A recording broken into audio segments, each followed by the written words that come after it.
me okay, right? Yeah.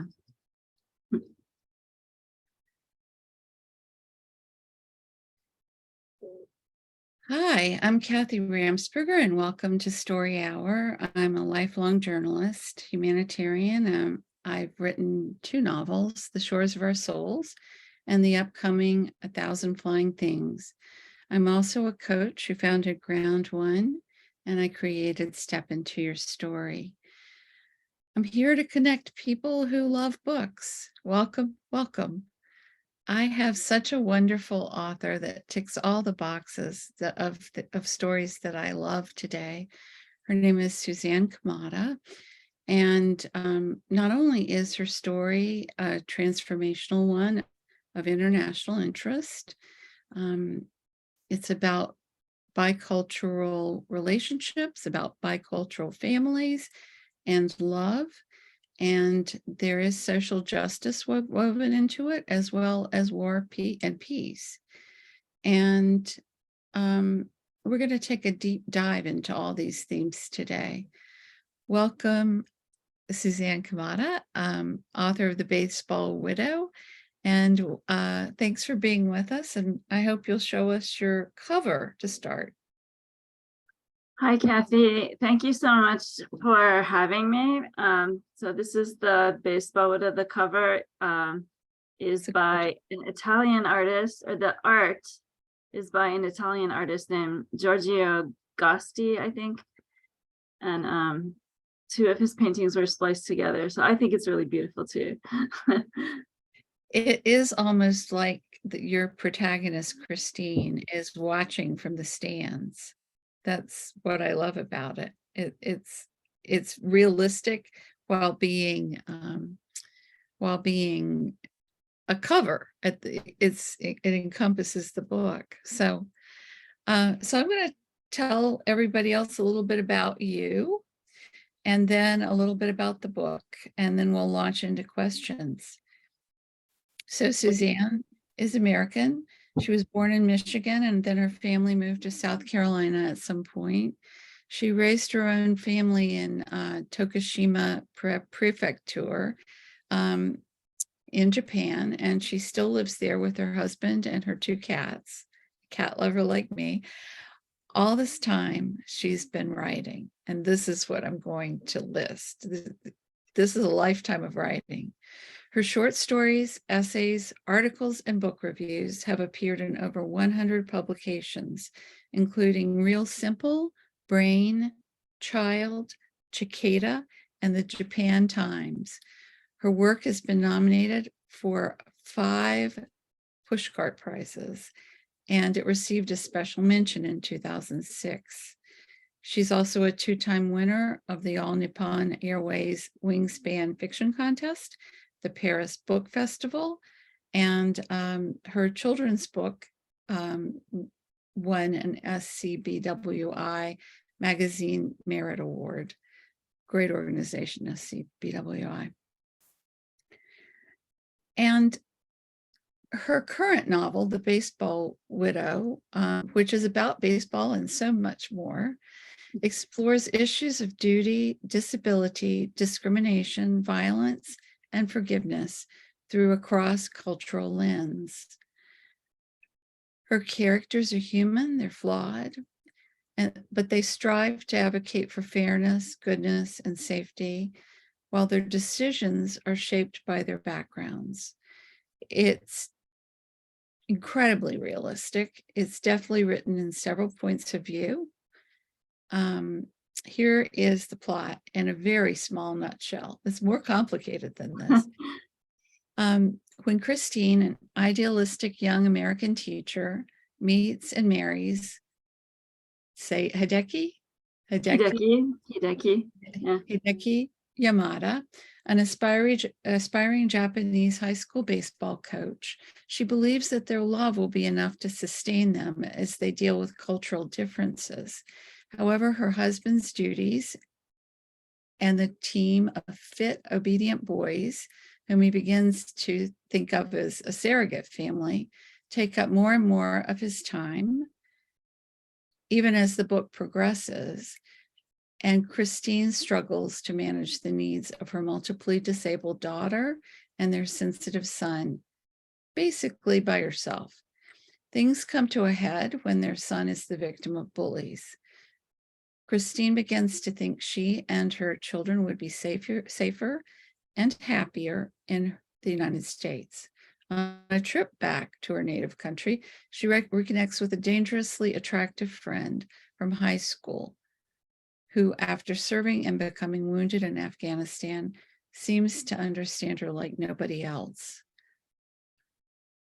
Meanwhile, there's Player, who went to high school, went to middle school probably in the United States, and has come back to Japan. He is a slugger with pro potential. He's still in high school, who has returned to Japan after living abroad. And Hideki thinks that he may be able to propel his team to a national baseball tournament at Koshin. Not only would this be a dream come true for Hideki and perhaps the entire team, but also it would secure the futures of his players, some of whom have come from precarious homes. While I can't say it right, Dashiki looks to Hideki for guidance. He is also distracted by Nana, a talented but troubled girl whom he is trying to rescue from a life as a bar hostess or worse. Hideki must ultimately choose between his team and his family, and the young man and woman also have to choose. The reviews are really full of praise. Author and she's a translator of The Cat Who Saved Books, Louise Heal Kawai. The author nails the experience of Christine, an American married to a Japanese man. The novel is a moving portrayal of what it is like to be adrift between cultures. You did nail that. According to the absolutely. According to the Japan Times, Suzanne's authentic glimpse into Japanese life is appealing, and her prose deftly exposes her character's flaws while evoking empathy. It's a moving read of great emotional depth. And Japonica says that there are plenty of novels about the expat experience in Japan, but The Baseball Widow is among the best. Not only is the writing smooth and elegant, but the story goes beyond the usual experience of Tokyo or Osaka to portray daily life in rural Japan with compassion and authenticity. I loved that too, that it was about a place that you created your story world really well.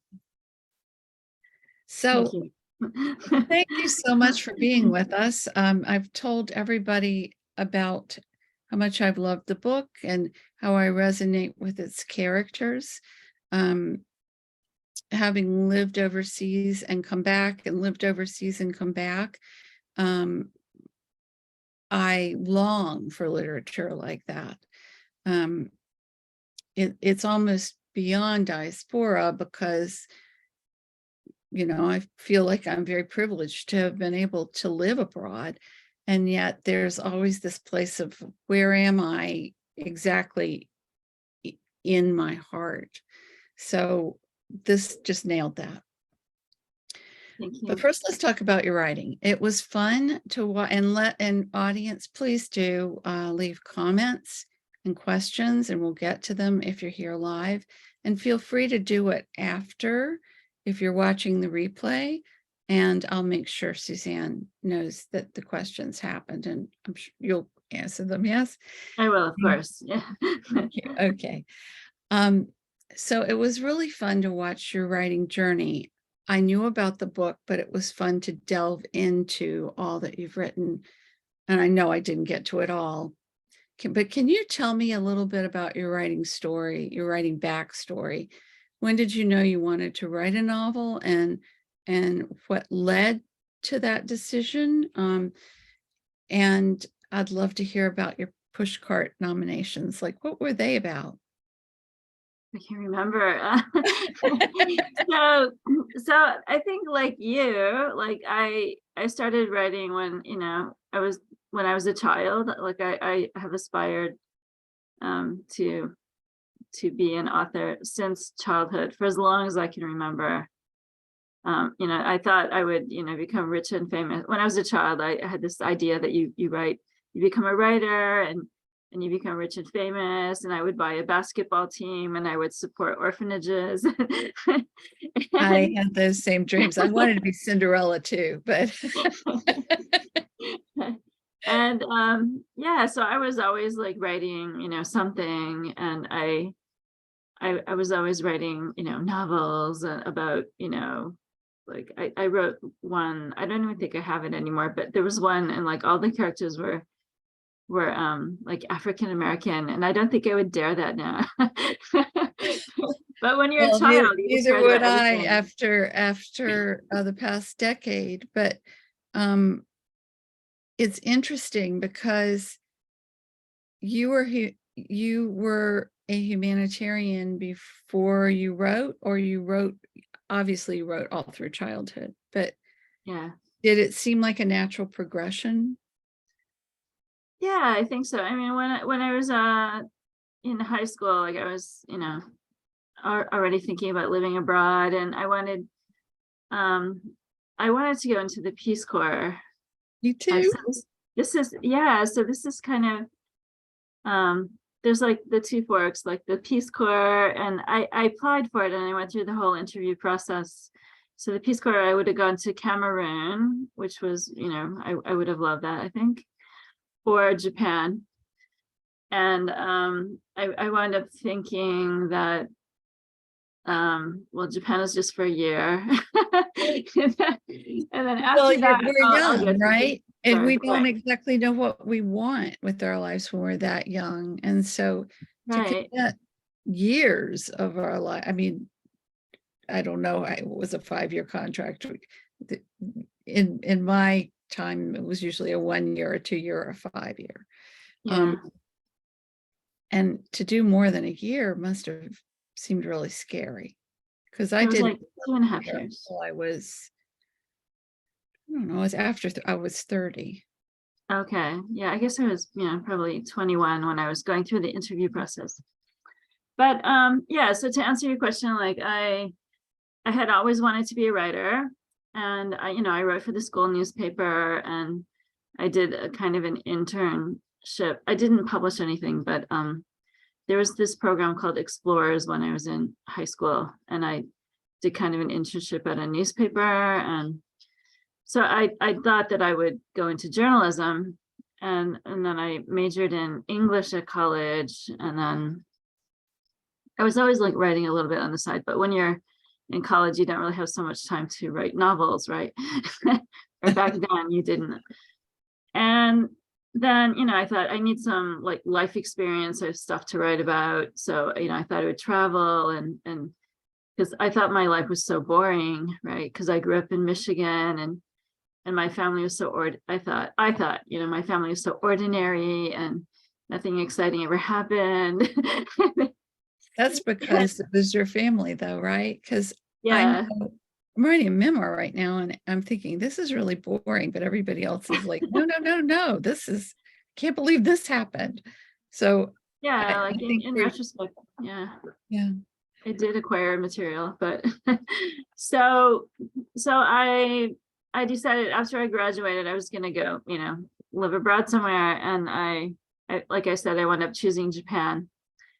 And then I thought, okay, well, now I graduated, and now I have to, like, if I want to be a writer, I have to get serious about this and try to get published. And so I finished up some short stories, and when I was in the United States for a visit home, I went to the bookstore and I came across Poets and Writers magazine. Mhm. And in the back, there were like listings of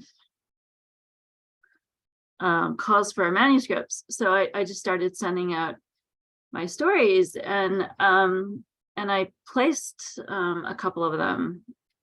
And there were also some literary journals being published in Japan at the time, like print journals that were really nice. And So I started submitting to those and getting published. And so that's kind of how it started. And then I started like, I don't know, I thought like there was a need for an English language literary journal in rural Japan. So even though like no one around me really reads or speaks English. So I started a literary journal called Yomimono, which means something to read in Japanese. Oh, And wow. I put like advertisements in the newspaper, like in the little classifieds that were free. And people started sending me stuff. And I published like 15 editions of that. And I never had like a huge readership, but people, people would I send me appreciate it. stories, and then they, would list them in their bios and on their resumes and things like that. So I started building up relationships with other writers in Japan.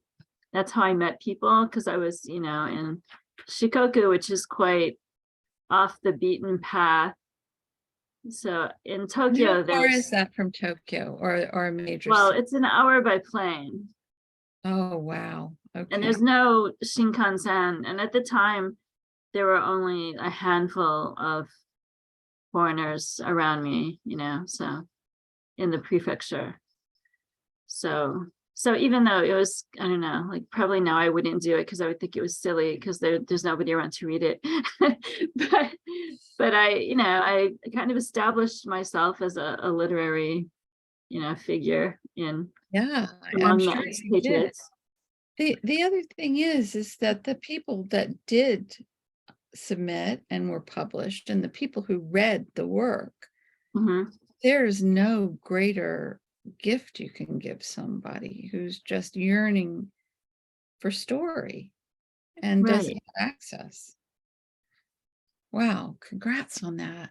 Yeah, and some of the people, like, were published in the Atlantic Journal, and or the, that was one of the places where they're published, and some went on to publish novels, and I was like their first publisher, and That is novels with like cool. big presses in New York City, and so that was kind of exciting. Yeah. I'm so honored to be interviewing you. I really am. Um, okay. So we talked a little bit about how the humanitarian work and the publishing work and the writing all fit together. And then I'm assuming marriage and parenthood came shortly thereafter. It wasn't a long time after you moved to Japan. And I'm wondering about all the juggling you must have had to do. It's why I'm late with my novels, because I was writing humanitarian stories under the auspices of Red Cross all the Mhm. time. But they belonged to Red Cross and not me. And I just, I guess I was lazy because I just didn't have time to write a book. So I'm really impressed that you were able to do all that. Can you I talk had a lot. I had a about lot of finding it? free time, actually. Okay, well, that's good to hear. I came to Japan on the JET program. It's a program that puts like young, usually at the time they were young. Okay, it had to be under 35. So native speakers in public schools as assistant language teachers. So I didn't do any of the lesson planning. Like the teachers would plan the lessons and they would, find something for me to do. And I would do it. So it might just be reading the text to the students. And I would have maybe at most 3 classes, like 3 50-minute classes a day. Okay. And the rest of the time I'd be like at my desk and in the teacher's room, and students could come and talk to me, but they didn't all the time. So when I didn't have a class, I might just be sitting at my desk. And sometimes I would be able to leave at 3:30, and that would be the end of my work day. And my boyfriend and then husband, he had in our early marriage, he was a he was a weightlifting coach, and he was always busy on weekends, and later when he was a baseball coach, he was busy too. So before we had children, I would have like the whole weekend to myself, and I would work on my novels, really. That's So a writer's dream in a way. I know. If you're introverted, I'm Yeah. slightly introverted, so that would have been really cool. So let's talk a little bit about baseball and why you've written several books about baseball. I know it's part of your life and part of your husband's life. But I also think it's kind of the writing sport, because my mentor in college said that baseball was training for writing and vice versa. I don't know whether he would still profess that or not, but I think that it takes creativity, and it takes risk taking, and it takes order. And I think writing does too. And endurance. Endurance, This is yeah. just a long game. Yeah. Yeah. So were you interested in baseball before you met your husband, or you? I'm not like a super fan, but I'd go to, my dad watched baseball all the time, and we went to a Tigers game in Detroit, and my brother played Little League. So I'd seen a lot of baseball games, and I enjoy watching. But So my why husband, you write about it? Yeah, that I'll keep going. yeah. So the short answer is,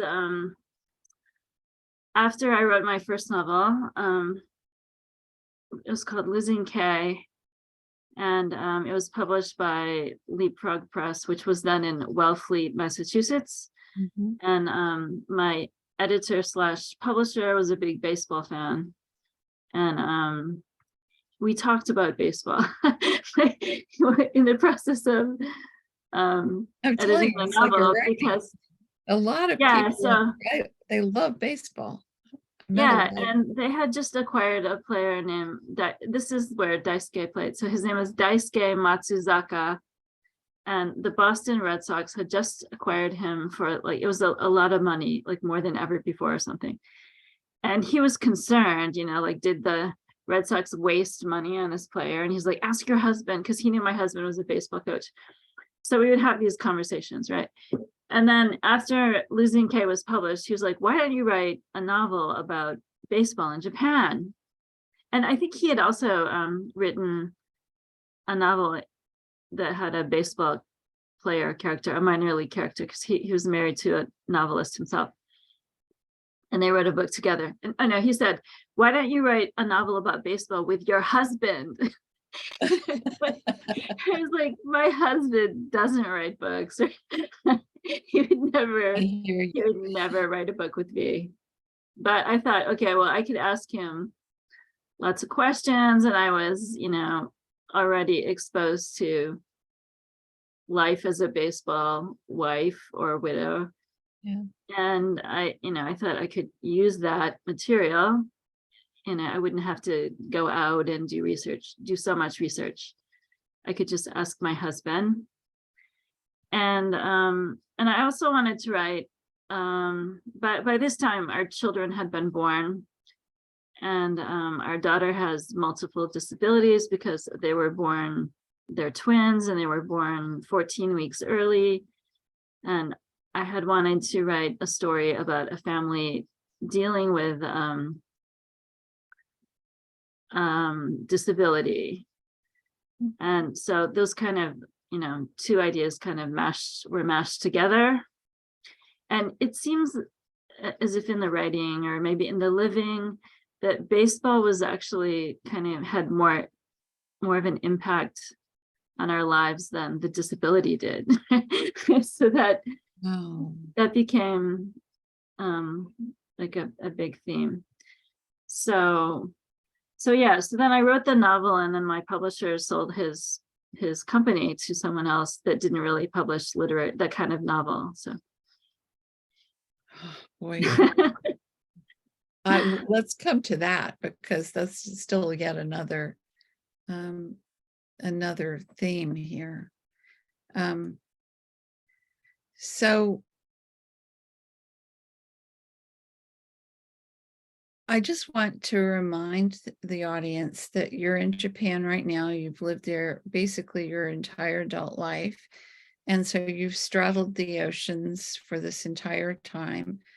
And I want to read a line that was my favorite line of the whole book because I resonated with it so much. And I've lived a lot of places, but I have not lived in one country my entire life that wasn't where I was born, away from my parents. And I admire that a lot.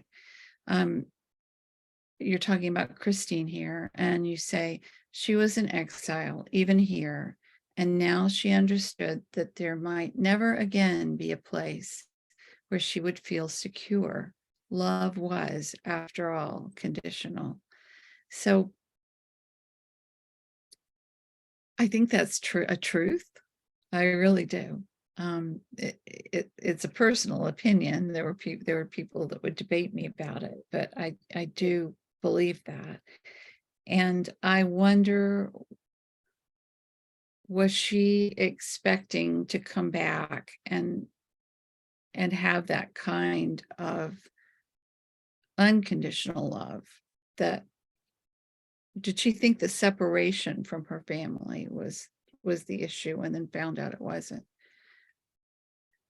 I mean, I think you kind of maybe have in the back of your mind, oh, I could just go back to America and it'll all be the same. And So you walk into the supermarket. right, but it's not. And I don't know how to like pay the parking meter, and and people don't, people go on with their lives, right? And then you come in with this different life, and they don't really know how to relate to you. So It's true. I have a friend, this was even before I went overseas, who kept calling me a jet setter. And I kept saying, I wish. I do board airplanes, yes, but right, economy. oh boy. So we've touched on the novel, but let's dig in a little deeper. I loved the scenes comparing parent perspectives with kid perspective, adult versus child.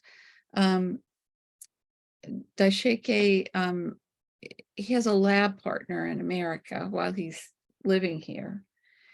And she, like, I picture her as Margaret and Dennis the Menace. Very lots of self-worth and a little bossy. When I'm in med school, I'll be cutting open dead people. I'll do it all. So they get an A on their fetal pig dissection, and basically everything else that they do together then, and that makes his father really proud. And so there's that shame of, I didn't do it all. And then a kid complains that Asian students, Japanese exchange students in this case, were always warping the bell curve. But Daishike knows that the good grade was really due to his lab partner. I'm using this as an example because I've seen it in kids. It's a global thing, right? Mhm. But it's more pronounced, I think, in this scene because he's not in his own country. He wants to be liked. And he knows that people are seeing him as different. And then it's not exactly bullying, but it's not nice what they're saying. Right. So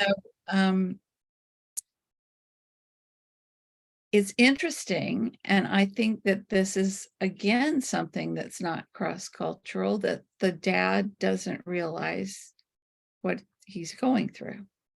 He's just thinking, yay, made nay. And I'm guilty of that with my own children, thinking that everything's okay because their report card's okay. And it's not always the case. Sometimes it's very much the opposite. So do you think the expectations of parents on kids is different across countries or between Japan and the United States? Because that's what you know. Or what do Well, exchange students go through that other students don't? well, for one thing, I think Americans in general put more of a premium on sports. Like high school football is such a big deal, right? Like the whole town turns out to watch, and people are really proud of their children's sports accomplishments in America. And in Japan, I would say people are more focused on education, and they would be more proud of their child getting good grades. So that's the one thing. I think in Japan, education and taking care of children and all that tends to be the mother's responsibility, and the fathers are always busy at work, right? And they're maybe a bit disengaged from their children. It's almost 1950s United States. Right. Or even 60s, I suppose, but it was starting to change a little bit when I was a kid.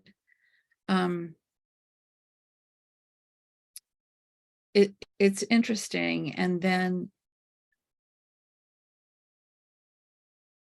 but mothers, like the mother's role in Japan can be like all consuming. So like women don't really participate in politics and business so much in Japan, like in the diet, in the cabinet, the current prime minister, there are two women. And whenever like I go to see movies with my daughter, if I'm watching TV or something, I'll be like, this, look, they're all men, like in Godzilla, and there's like a board meeting or something, it's all men, maybe one woman. So the woman's job is like to take care of the children, raise the children, make sure they're on track, right? And the men, are sometimes, like in the novel, there is one father who works in Tokyo and his family is in Tokushima. So he might visit once in a while, but that is really typical because families, it's hard you can't really just sell your house and move someplace else.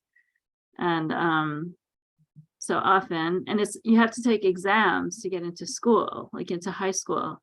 So you can't just move to another high school. it's So incredibly, yeah, so the Americans mothers would don't stay with the realize how children. strict it is overseas in terms of how you get into a silo at a very young age. I just wanted to add that. Right. So the mothers would stay with the children and, shepherd them through their education. And the fathers might, they might even be transferred to another country and go by themselves and just call once in a while. So they have these very different marriages, right? Well, definitely for marriages today. I mean, I'm sure there are marriages like that here, but what I'm hearing as you're telling me all this in terms of the book and even in terms of Japan as a country is what happens no matter where you are if you don't fit that mold. In the States, what if you're not, well, what if you're like me and can't even play kickball? And then you have two kids who are athletes. Yeah. That's just one example, though. I think you do that really well in terms of your portrayal of everybody because they all have some way they don't fit, and that creates doubt or even shame in some cases, and then it changes their behavior.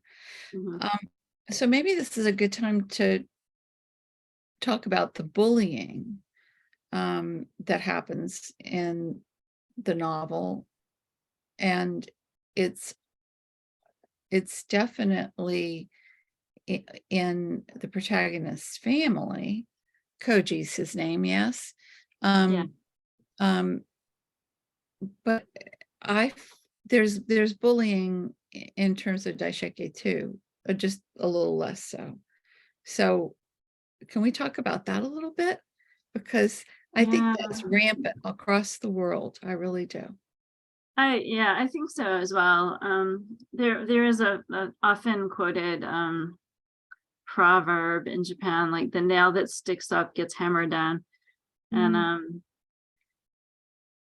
Mm. I think things are changing a bit, but it's always been better to fit in and not make waves, and try not to be noticed.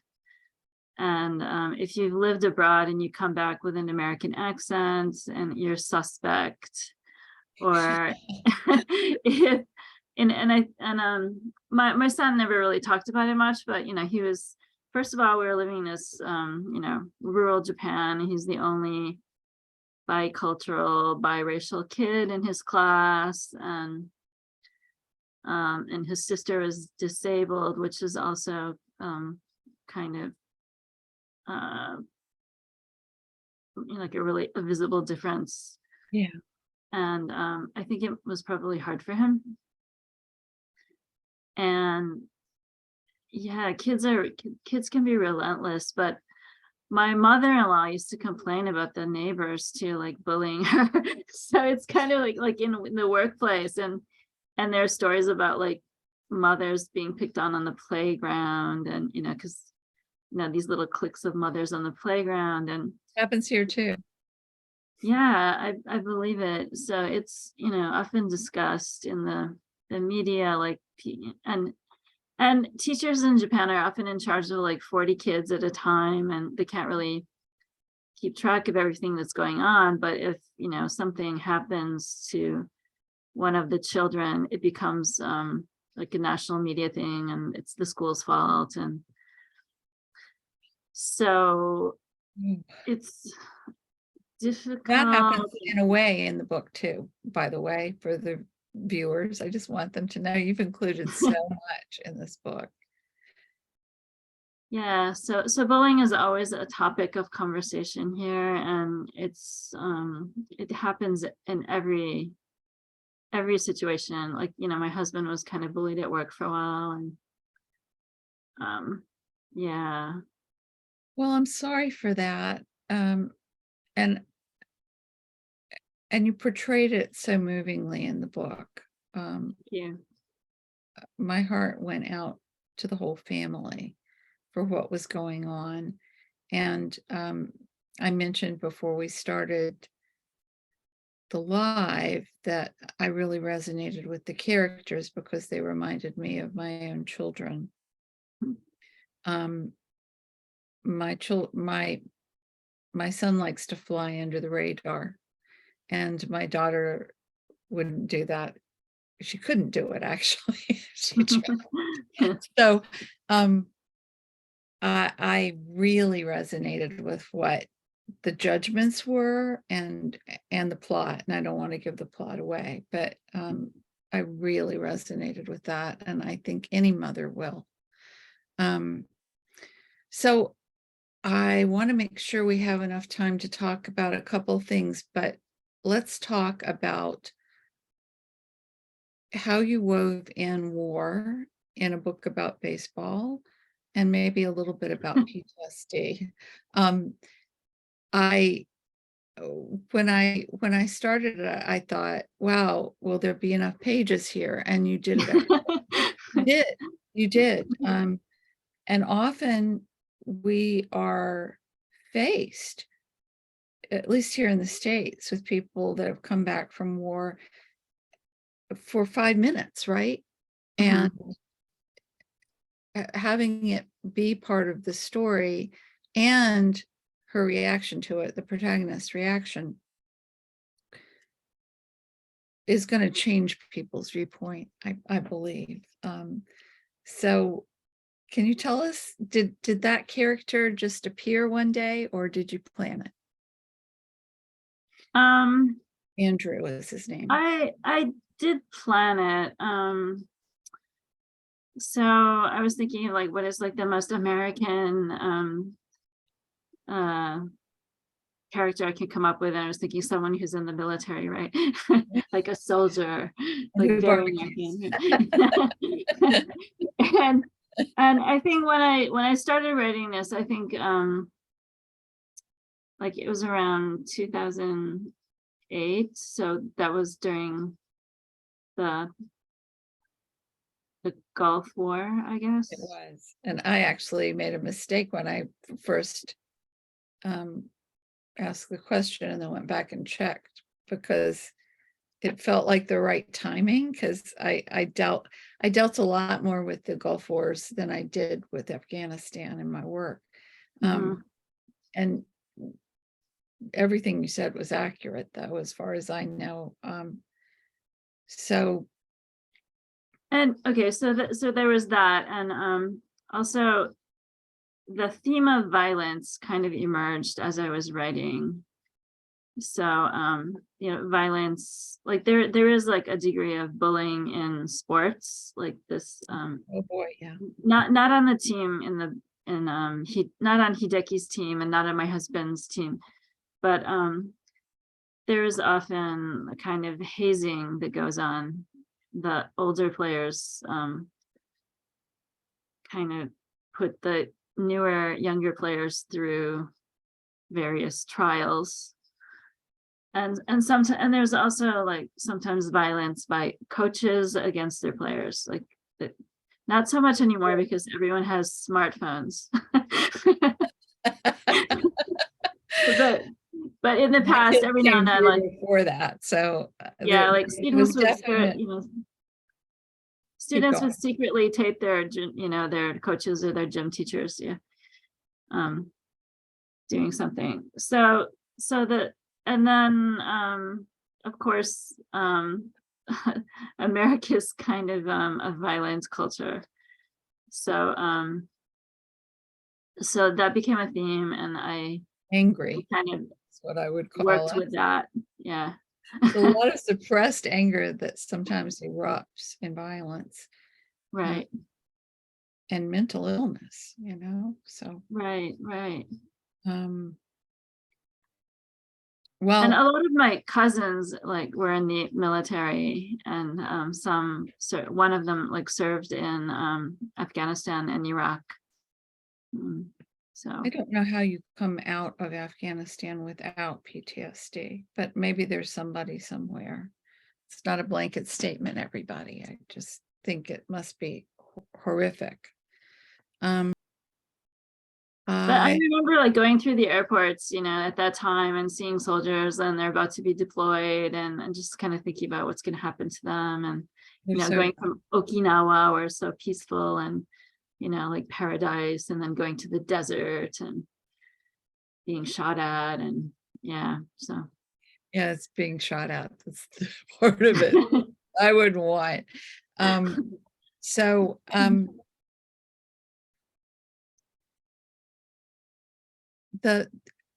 the ending, the reason I'm hesitating is because I don't want to put any spoilers in. I'm interested in your ending and what the theme was in your mind as you wrote it, the ending exactly. That sometimes the person you choose for life is the one you need to stay with, or that love endures through a multitude of problems, and it could be or it could be all of the above, or something else, that there is no one choice. It's the moment. And I'm thinking that's rather Buddhist, so that could be it. How did you come up with the ending? Because it's I always teach that you have to take a breath at the end, and there is a breath, and the reader leaves feeling good, like resolved and good about what happened. I think like in the first draft, there was like everything was like sort of spelled out, and everyone's happy ending was spelled out, but I took a bit of that out and made it more ambiguous. But a friend of mine read an early draft, and she said, "This is a love story." And so it was like, yeah, it is actually, like, the kind of love between a husband and wife in a long and complicated, difficult marriage, right? And how they overcome it. Right, right. So even though, like, life throws things at you and the odds seem to be against them, they don't necessarily have to break up. I totally agree. Everybody just needs to wait for my sequel. Hint, hint. But I think every marriage or even every relationship, whether you stay together or not, is fraught with exit points. Right, right. Yeah. And so if you choose to stay, that says a lot about the people in the relationship, and it says a lot about the union itself, the strength of the union itself. So I really enjoyed your ending Thank because it you. wasn't saccharine, and yet it gave that breath of hope. I want to touch on your daughter and travels with your daughter and Mhm. the memoir you wrote about that. And it almost looks like, I haven't read it, but it looks like you almost both wrote it in a way. So will you tell us a little bit about what brought that memoir about? And Sure. Yeah. So, I might have planted something in her head, right? But my daughter has always been, ready for any adventure. And she would be watching television and she'd see, like, you know, a scene of Paris, and she said at one point, "I want to go to Paris." And at the time, I didn't have a full-time job. I didn't really have, any money. But I love Paris. I did foreign study in I love Paris. Avignon when I was in college, and you know, I I'd had a dream of, like, taking my daughter to Paris one day, when she was born. So I said, "I will take you to Paris." I think she was about 10 or 11 at the time. And so then I just, became obsessed with this idea, and I had promised her, so I had to do it, right? But I had no resources. And then I applied for a grant from the Sustainable Arts Foundation. So if I got the grant, it would be like $6,000, which was enough, for me to take my daughter to Paris, right? And Right. and I also had applied for some other competition. I think it was with She Writes Press. And so I had this book proposal already done, and I submitted it, and to my great surprise, I was awarded the grant. And I Sure. took her to Paris, and I took notes the whole time. So, but some of my daughter's artwork is on the cover. So, Okay. Thank you for explaining that. yeah, I wanted her artwork in the book, but I think it's more expensive when you include, the printing costs go up, and I It was a bit is. I know. behind on, I know. yeah, I know. So, and now we have the internet, so you can put you it can all up share it. You there. can share. So Yeah, you can your put one of the lessons about pieces if each you want other to. traveling That's one of her together. paintings, her Eiffel Tower. That's by my daughter. Can you see that? Oh, wow, that's gorgeous. That's a So yeah, painting? Or is yeah, it? it's by my daughter. It's a painting she did after our trip. So yeah, That's beautiful. yeah. So what did you learn as a mother and daughter as based on the trip? Or did you come really close and that was So the outcome? one of my goals for the book was just to, bring about an awareness of um barriers that exist, like when you're traveling. And I wanted to sort of compare, like, accessibility in different countries while engaging the reader in a fun mother-daughter trip, right? What a So good idea. yeah, so and also traveling with a wheelchair is not particularly easy. My mom had Parkinson's. She's passed now. So Mhm. I'm not a violent person, even though I am American. But sometimes I felt like beating up people that took her disabled spot because Yeah, yeah. it meant practically carrying her, you know? Right. So, yeah. So there's like all that happening all the time. So I would, my first response would be to like, ugh, I don't like, let's not go because it's too much work. And my husband is like that.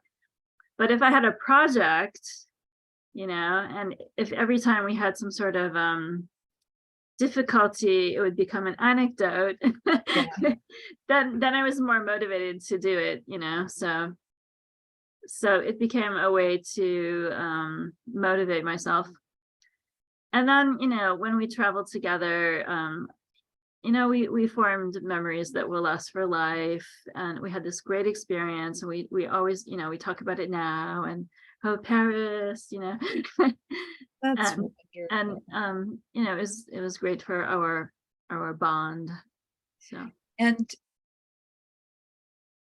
is there lack of accessibility more in certain parts of the world, or is it just a mess? well, you would be surprised, or maybe not maybe not, because your mother was a wheelchair user. So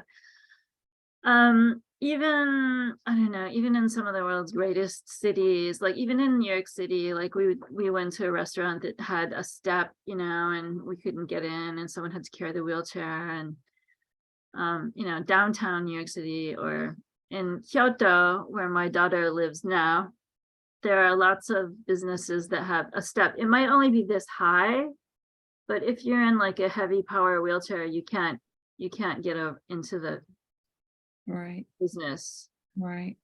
And Paris was not too bad, but there are a lot of old boutique hotels that don't really have elevators. And Mhm. I'm sorry we had a for lot of that. help. I'm sorry. Um, well, and yet I'm very glad to talk about it. I'm honored to talk about that, and I hope that there is some solution. And I'd like to end by talking about being a white female writer who has crossed cultures, whose family is bicultural, who has beautiful cats.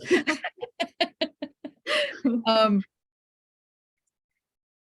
and I'll tell you a little bit of a story. I'm writing a memoir right now. It has all white characters. I had to go back a ways to have everybody be white. But I still find what lights my fire about writing is my time when I was immersed not only in a culture, but within a culture. And I'm working on it. I attended a meeting today where I said, what's the one thing that a person like me can do? And I was thinking writing. This wasn't a writing Mhm. meeting. To open the conversation about race and culture. And I didn't get a satisfactory answer. And this is somebody who specializes in it. Right. Um, so I still think that writing is what we've got to open the conversation. I'd love your thoughts.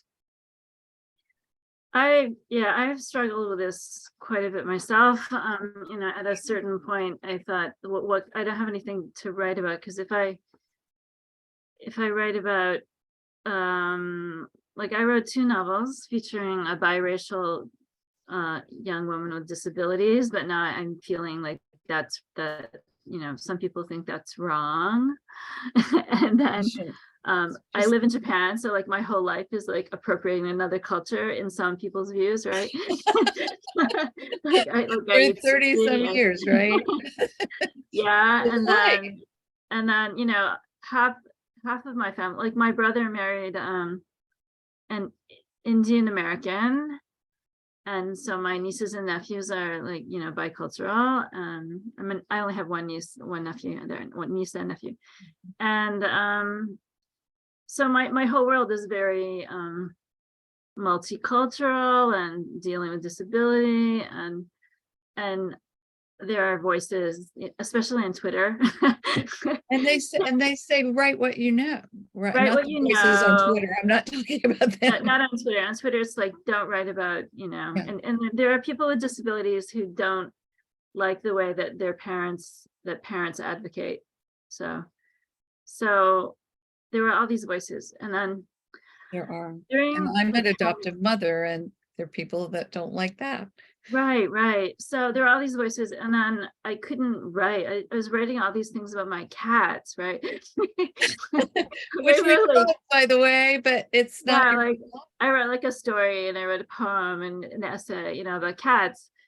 And then like during the pandemic, well, it is still during the pandemic, but at the height of the pandemic, when I was like here and feeling very isolated and just kind of like watching what was happening in America, because here is like very, very calm and not, it wasn't, people weren't dying in huge numbers. But I just thought, I'm just gonna write what I want to write. And I just kind of Have to. plunged into this. I wrote a whole draft of a novel which deals with all of the things, Black Lives Matter, and there's a character who's deaf, and I just decided I'm just gonna write it, for myself, if nothing else. I'm just gonna write what I want to I write think about. it's going to be for other people besides just yourself. I really do, Suzanne. But I think eventually, it'll balance out, what people can write and what they can't write. And I don't believe that you can only write about your very narrow, personal experience. And I know there are some writers who they're so reluctant to write from another point of view, It's obviously that, not me. and yeah, that they ask someone, from that group to come in and write that part. Like, that's my book, you can't write it. I'm So like that too. I mean, I have a lot of people read it. yeah, I do too. And But I think I'm not stealing anyone's spot, I'm not making like millions of dollars writing my books, so there's plenty of room for everyone, and I do what I can to advocate for other writers with disabilities, and writers who might not have the advantages that I do. But I'm not going to stop writing. And good. and I think I have a right to write about these things too. Well, and you have a voice too that needs to be heard.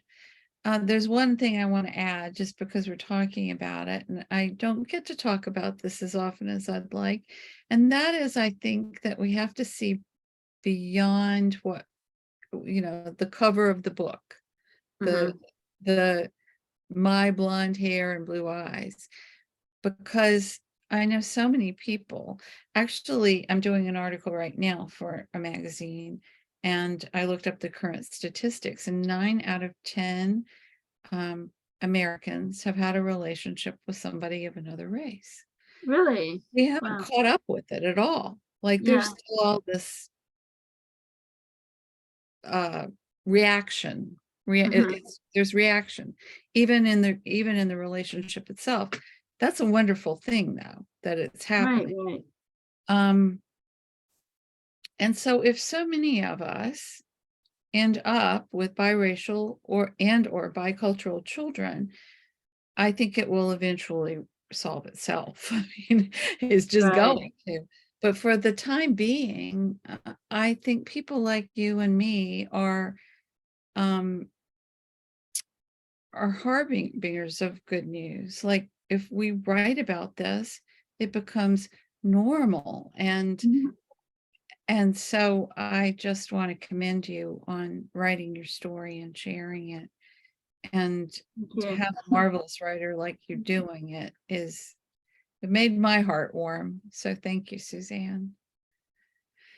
So let's end with your telling us what you're up to next and where to find you and your books.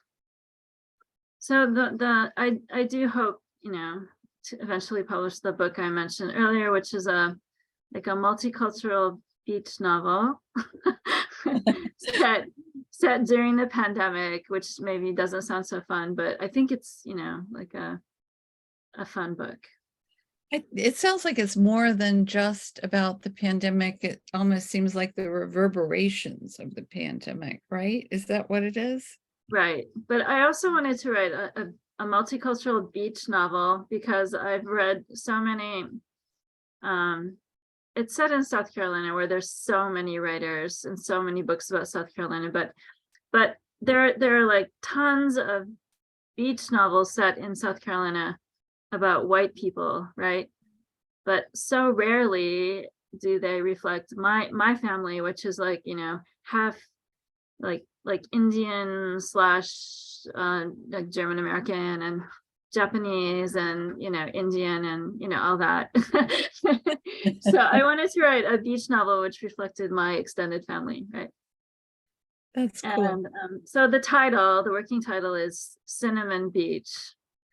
I And love my it. sister-in-law tells me that there's a beach named that in Florida, but this refers to like, skin color. So Is this if we were to think of it as a real place, is it one of the islands or is it more Myrtle Beach or? I was thinking of like Isle of Palms, but I think I need to spend some time there. Like Well, a come couple on. of weeks, like to flesh out the details. Well, I think that kind of research is wonderful. I mean, it's needed and it's fun. Right. So, um, And to answer your second question, for the time being, I'm still on Twitter. I know we all are. So if you just look up my name, it's at Shikoku Su, but I think if you just typed in my name, it would come up. And then I have an Instagram account, so which is like Suzanne, underline Kamata. And I have a Facebook account. I'm not on TikTok. I just started. Fingers Really? crossed. Well, people keep pushing, so I'm gonna try it. I'll try Let me know how it anything goes. once. Who knows? It's not, Yeah. I really literally I've only been up there 2 weeks, so I don't know. Okay, well, I look forward to hearing about that. Well, I'll be sure and report back. So far, there is no report.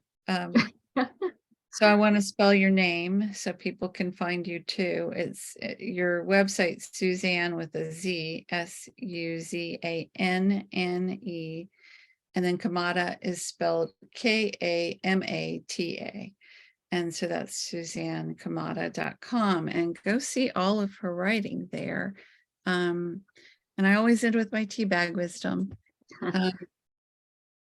And this says, live light, travel light, spread the light, be the light. I love that about you. I'm sorry, hold on. I have to take this off so you can actually see it.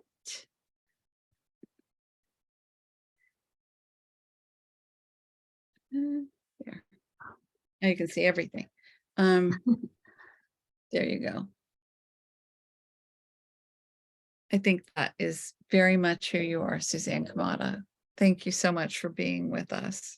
Thank you so much for having me. I really enjoyed this. And I'm looking forward to your next book. Oh, thank you. Me too.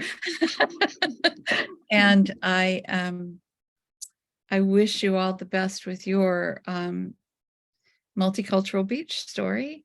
And I continue to really rave about The Baseball Widow.